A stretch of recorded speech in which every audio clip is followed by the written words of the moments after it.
Hola y bienvenidos a Spring Spanish. Mi nombre es Juan, my name is Juan, and I am one of the Spring Spanish teachers. Let me ask you a question. Do you know these words in English that sound very similar but have totally different meanings? Well, something similar, no pun intended, also exists in Spanish. Knowing the difference between these words will really improve your comprehension of Spanish and avoid some embarrassing moments like accidentally complimenting someone's body hair. In this video, we will go over algunas palabras muy similares en español. Some very similar words in Spanish. I advise you to stay until the end because the last one will blow your mind. Acompáñenme.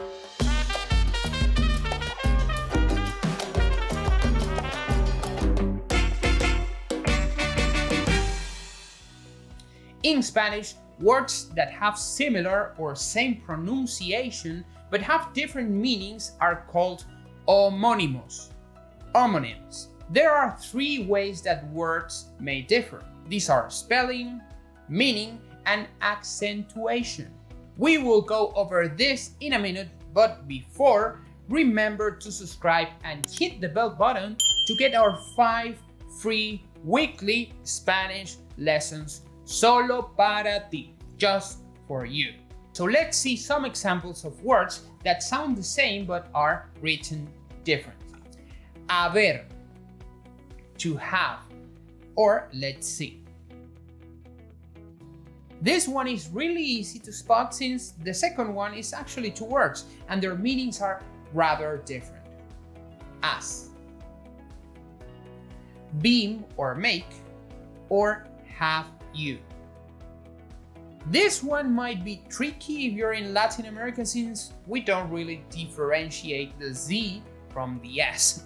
But in Spain, however, you can tell the difference by pronunciation. Af, as, Asia, Asia or locative to. Asia es un continente, Asia is a continent, and Asia is similar to, as in este vuelo va hacia Asia. This flight goes to Asia. By the way, Asia has another homónimo, Asia, and the accentuation is different. But more about this later on the video. Bello, beautiful, and body hair. There's a slight difference in the way we pronounce the B and the V, but mainly you'll spot the meaning from the context. Y amigos son muy diferentes, and boy, are they different. Oh, you are hairy like animal. Votar, to vote or to toss or throw. Again, it's a very Latin American thing to pronounce both words identically, but the right pronunciation should stress the type of B you're using. Votar and votar. Check this out. We have a free Spanish training on our website, so go ahead and click the link in the description to sign up and discover the method we use in our academy to have you speak Spanish rapidito, quickie. Te prometo que no te arrepentirás. I promise you, you won't regret it. In Spanish, una lima puede ser lima. A nail file can be lime colored. Una cara puede ser cara. A face can be expensive. Y yo río cuando estoy en el río. And I laugh when I'm in the river. You have no idea of what's happening here, right? Well, that is because in Spanish there are some words that are written the same but have different meanings. Let's see some more examples of this. Vino, came, and wine.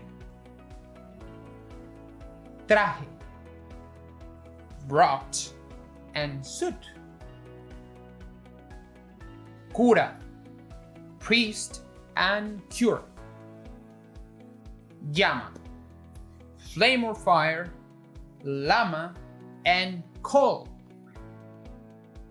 So, when your Peruvian landlord tells you que bajes la llama de la cocina to turn down the flame in the kitchen, you may want to check out what kind of llama he's talking about.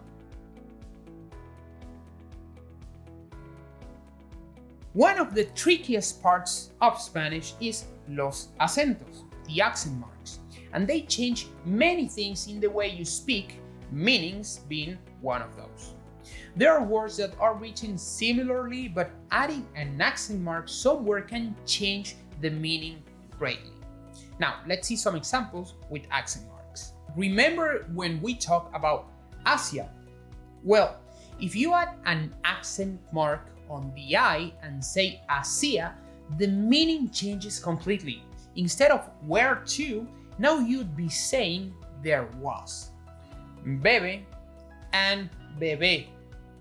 Drink and baby. Papa or papa.